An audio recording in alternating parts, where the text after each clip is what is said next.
अस्सलामुअलैकुम। तो आज की इस वीडियो में हम स्टार्ट करेंगे chapter number 9 which is about prompt, जो कि प्रॉम्प्ट के बारे में। इससे पहले वाली वीडियो जो थी वो चैप्टर नंबर 8 थी, वो कॉन्केटिनेशन, स्ट्रिंग कॉन्केटिनेशन के बारे में थी कि कैसे हम दो या दो से ज़्यादा स्ट्रिंग्स को कॉन्केट कर सकते हैं। वो भी मैंने बहुत डिटेल के साथ पढ़ा दिया है, तो आप उस वीडियो को भी देख सकते हैं।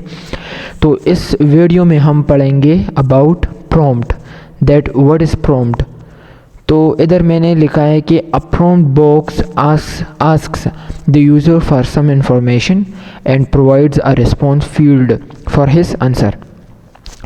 तो अगर आपको याद हो तो हमने सबसे पहला चैप्टर नंबर 1 वो हमने पढ़ा था अलर्ट के बारे में कि अलर्ट क्या चीज़ है। तो प्रॉम्प्ट भी उसी अलर्ट की तरह है, लेकिन डिफरेंस सिर्फ ये है कि अलर्ट में हम क्या करते थे, हम स्ट्रिंग लेते थे, लेकिन प्रॉम्प्ट में हम स्ट्रिंग देते हैं। अब वो स्ट्रिंग कैसे देंगे, वो एक इनपुट फील्ड में देंगे। तो इधर मैंने लिखा भी है कि ये प्रॉम्प्ट एक बॉक्स होता है जिस तरह की वो अलर्ट होता था, लेकिन ये क्या होता है, फॉर सम इंफॉर्मेशन, जो कि आस्क्स द यूज़र से पूछता है फॉर सम इंफॉर्मेशन, कुछ इंफॉर्मेशन के बारे में, और उसको प्रोवाइड करता है एक रिस्पॉन्स फील्ड। उस फील्ड के अंदर वो कुछ भी वो यूज़र डाल सकता है। तो वो जो कुछ भी उसके अंदर डालेगा उस इनपुट फील्ड के अंदर, तो वो एक स्ट्रिंग होगा। इसलिए मैंने बोला कि ये एक स्ट्रिंग लेता है हमसे। फिर इसका सिंटैक्स होगा, सिंटैक्स इसका कुछ इस तरह से होगा कि हम पहले एक वेरिएबल में इसको स्टोर करेंगे, क्योंकि प्रॉम्प्ट के अंदर जो कुछ भी हम लिखते हैं तो वो हमें एक वेरिएबल में स्टोर करना पड़ता है, ताकि फिर उस वेरिएबल को हम यूज़ करें, क्योंकि उसके अंदर हम यूज़र की जो भी यूज़र ने इनपुट फील्ड के अंदर लिखा है तो उसको हम कैप्चर करते हैं थ्रू वेरिएबल। तो इसलिए मैंने स्पीक वेरिएबल बनाए हैं। और फिर प्रॉम्प्ट का सिंटैक्स इस तरह होता है कि पहले हम इसके अंदर दो स्ट्रिंग्स लिख सकते हैं, एक ऑप्शनल, बल्कि एक ज़रूरी इसलिए है एक ऑप्शनल, जो कि मैंने ह्यूमन लिखा है। ये वाला ऑप्शनल है, अगर हम ना भी लिखे तो कोई मसला नहीं।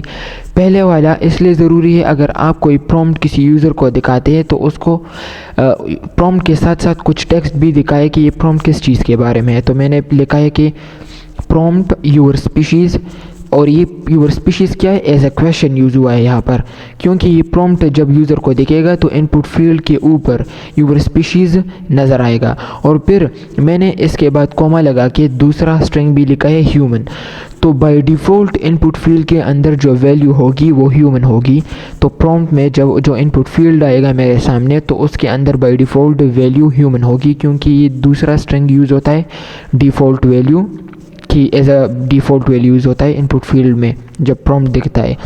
फिर मैंने लिखा है this code asks the user the question your species, जो कि अभी मैंने बताया कि यूज़र से योर स्पीशीज़ ये एक क्वेश्चन पूछता है and provides the default answer in the response field, और उसको एक डिफ़ॉल्ट आंसर प्रोवाइड करता है जो कि ह्यूमन है।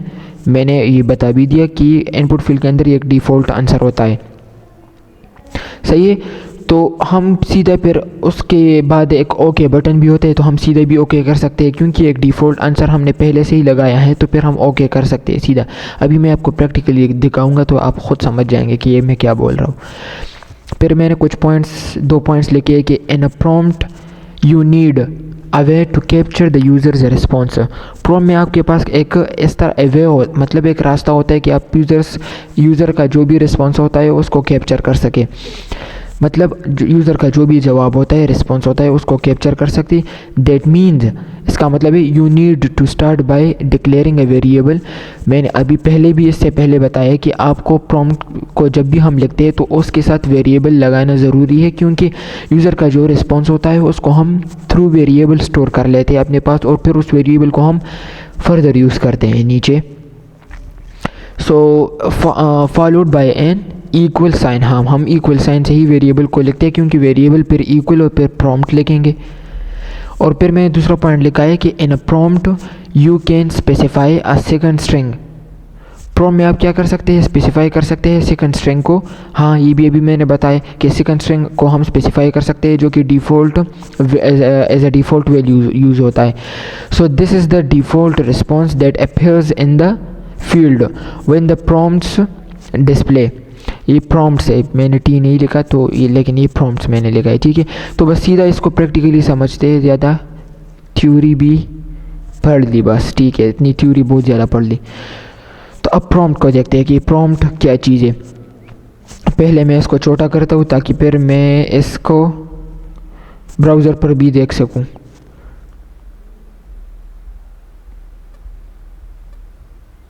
मैं इसको इधर भी देख सकूँ, इसलिए मैंने इस तरह से खोला इसको मैं ज़रा छोटा कर दूँगा और इसको मैं ज़रा बड़ा कर दूँगा। तो मैं क्या करता हूँ, इधर मैं कुछ लिखता हूँ और इधर से मैं लिंक उठाता हूँ ताकि फिर मैं ब्राउज़र पर इसको खोलूँ, क्योंकि ये प्रॉम्प्ट जो दिखेगा वो मुझे ब्राउज़र पर दिखता है, ये इस एक्सटेंशन में मुझे नहीं दिखेगा, इसलिए मैंने इससे सीधा लिंक उठाया और इधर पेस्ट कर दिया। अब मैं इसको अच्छी तरह से देख सकूँगा। तो मैंने इधर लिख दिया लेट। तो हम प्रॉम्प्ट के लिए क्या लिखेंगे, पहले तो मैं प्रॉम्प्ट का सिंटैक्स लिखता हूँ कि कैसे होता है। तो प्रॉम्प्ट, मैंने प्रॉम्प्ट लिख दिया। फिर प्रॉम्प्ट के अंदर मैं क्या लिखूँगा, एक क्वेश्चन लिखूँगा, एक स्ट्रिंग लिखूँगा, लेकिन वो स्ट्रिंग क्या होगा, वो इस तरह से होगा ताकि यूज़र को पता चल सके कि ये मुझसे क्या पूछ रहा है, वो मुझसे क्या चाह रहा है, इस इनपुट फील्ड के अंदर मैं क्या लिखूँ। तो इसके अंदर कुछ नहीं लिखने के लिए हम पहले एक स्ट्रिंग बनाएंगे यहाँ पर। जैसे कि मैंने लिखा व्हाट